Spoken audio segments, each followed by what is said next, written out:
Hi guys, welcome back to my channel, West Coast Wild Child. Yes, I am indeed in a hotel right now, actually in Cambodia.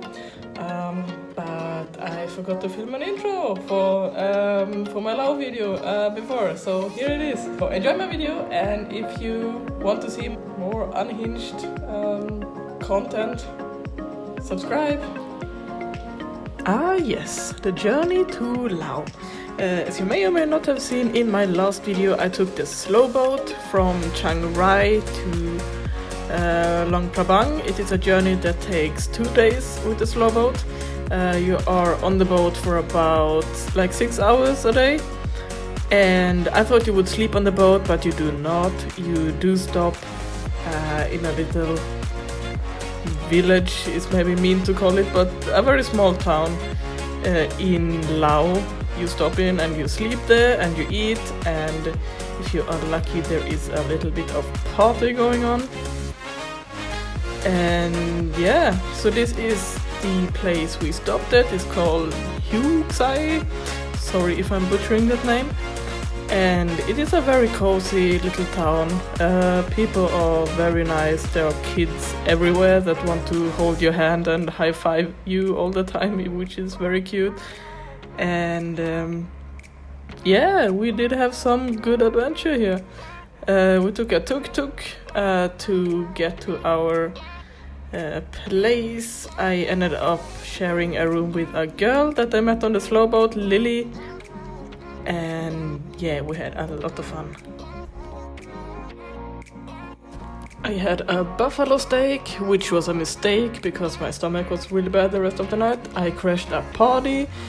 We went to this happy bar that looked like it could be hiding somewhere under the stairs, but it actually ended up being quite cozy. And the next day we arrived in Luang Prabang, which is the end destination for the slow boat. And I shared a hotel with Sam and with Lily, which I both met on the slow boat.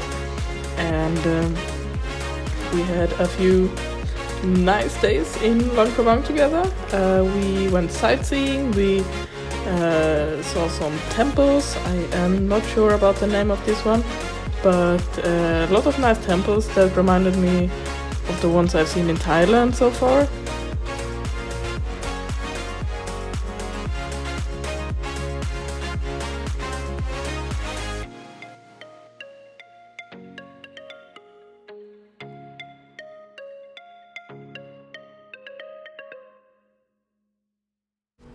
And yes, they have so much fish here. Yum yum yum yum yum.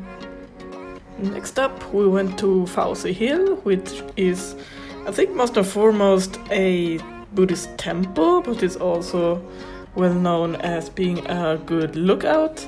And it is also a place where many people go to see the sunset, which is what we intended to do. There is a giant statue of a sleeping Buddha. And here we have Sam for scale. Thank you, Sam. And yeah, this is on the way up to the viewpoint. It was a bit foggy, I will say, but it is burning season right now in Laos as well as in Thailand. So if you visit Thailand around this time, February, March, then you should know that they do have burning season, which is when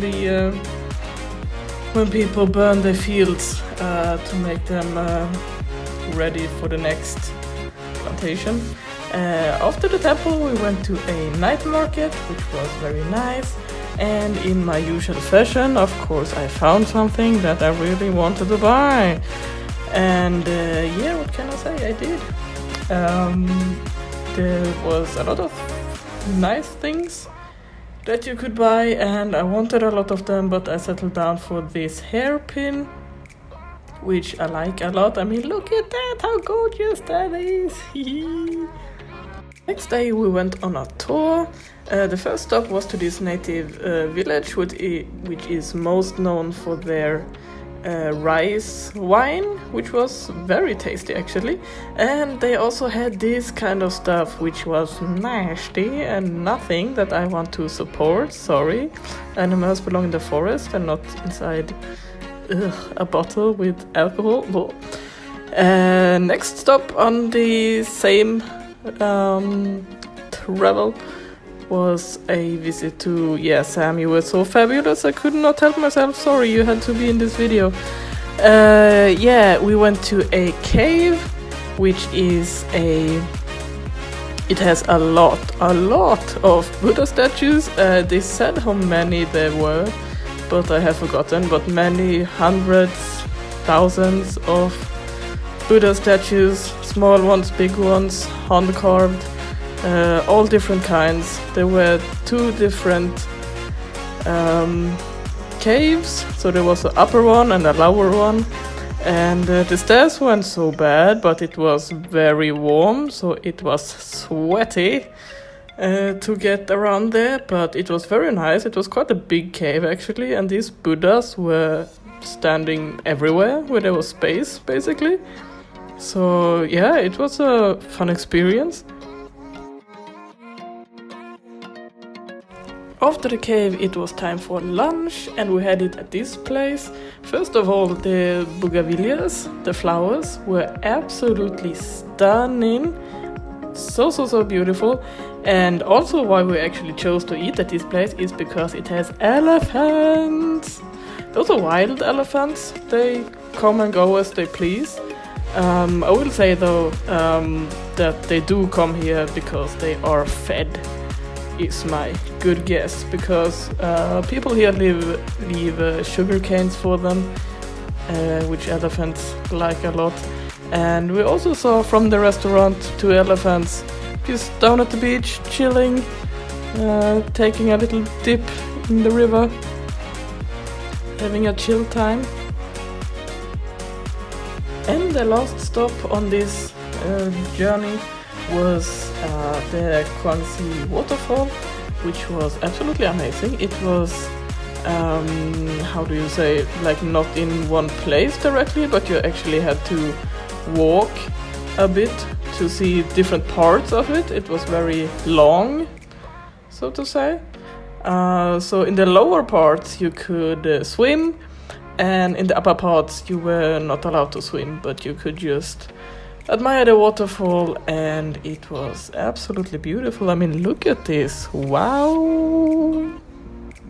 This is the kind of waterfall I feel like that you have on like your computer when it's on sleeping mode and you just have something playing on the screen. I feel like that is the kind of thing that just would be there. Maybe some chill music.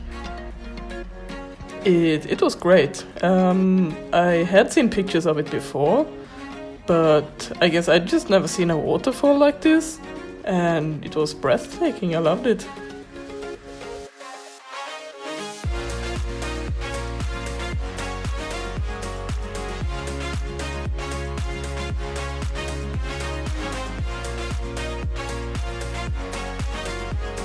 So here we have the whole gang. From the left it's me, Lily, Taylor, Sam and Alex. Today we went over this bamboo bridge that is taken down and rebuilt every once a year. And on the other side you have a lot of native villages. Amongst others we met this pottery. A woman, I'm so sorry I forgot her name.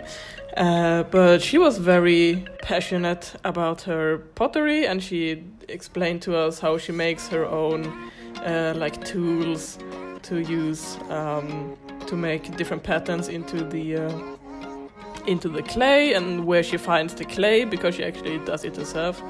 And she did have a restaurant, and I had some mango sticky rice, which was absolutely amazing.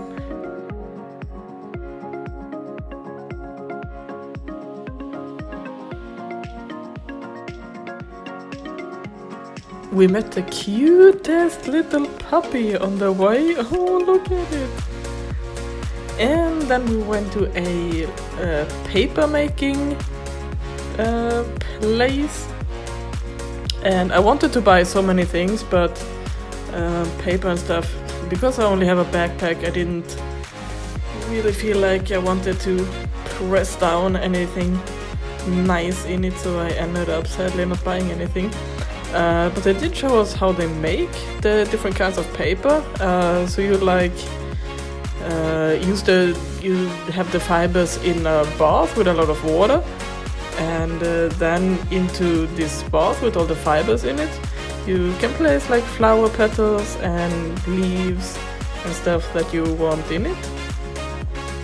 And basically the way you lay it down, it will dry, and then you have a done piece of paper that looks very nice.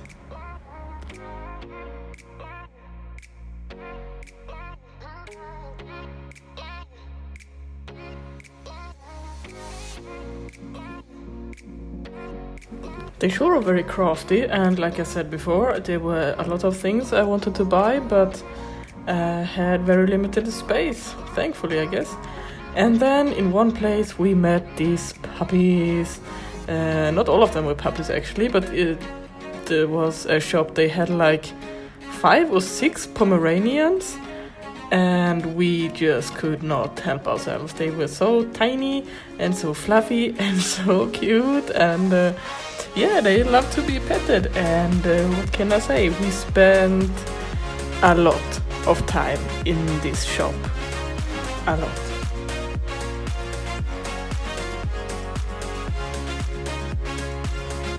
Then we found another sunset point, which was beautiful. It was also at the Mekong River. And after that we went to a night market and had dinner.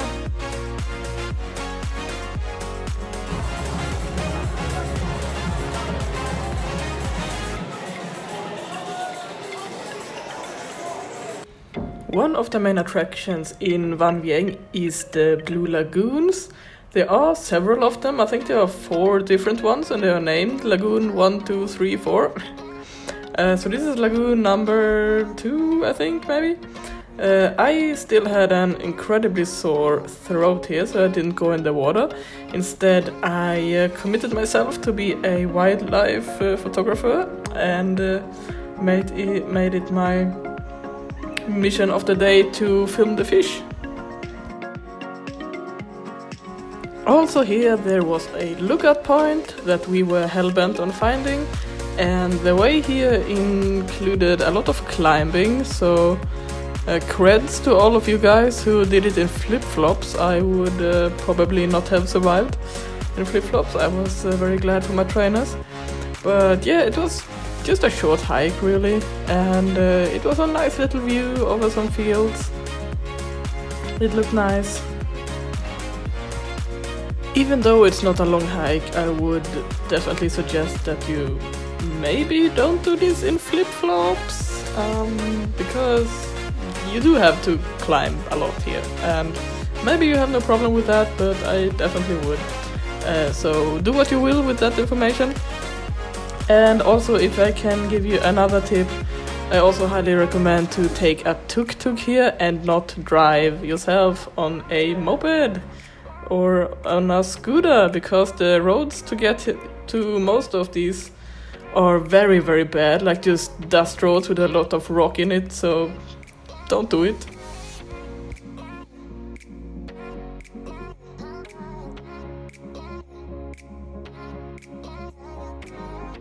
So the next day we did a hot balloon ride, what do you call it? Hot balloon flight at sunset. And they just drove us to this field where they first had to fill up the balloons basically. So at first they have these ginormous fans, and yeah, people basically holding up the thing to get the air inside. And once it has enough air in it, they use fire, like hot air, to actually make the balloon fly.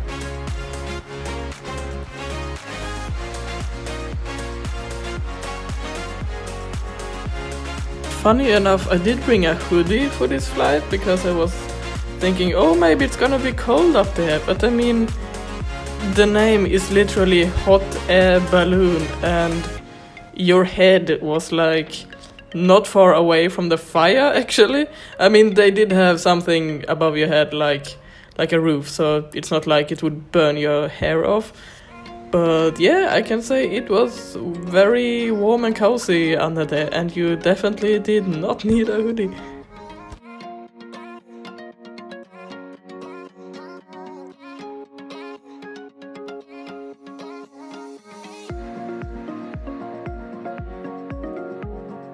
And then we were down again. It was definitely a very relaxed little ride. Nothing really adrenaline inducing, except that it was high. It was very nice.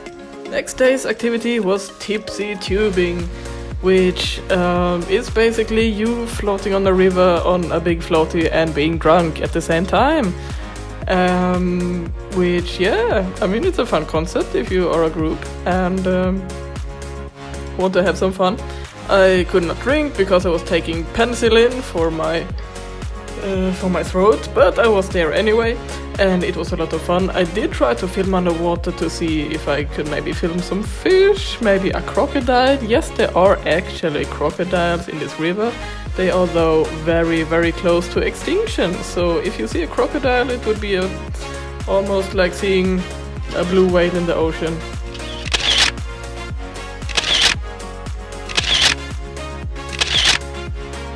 So this is footage of me getting my first pedicure ever in my entire life.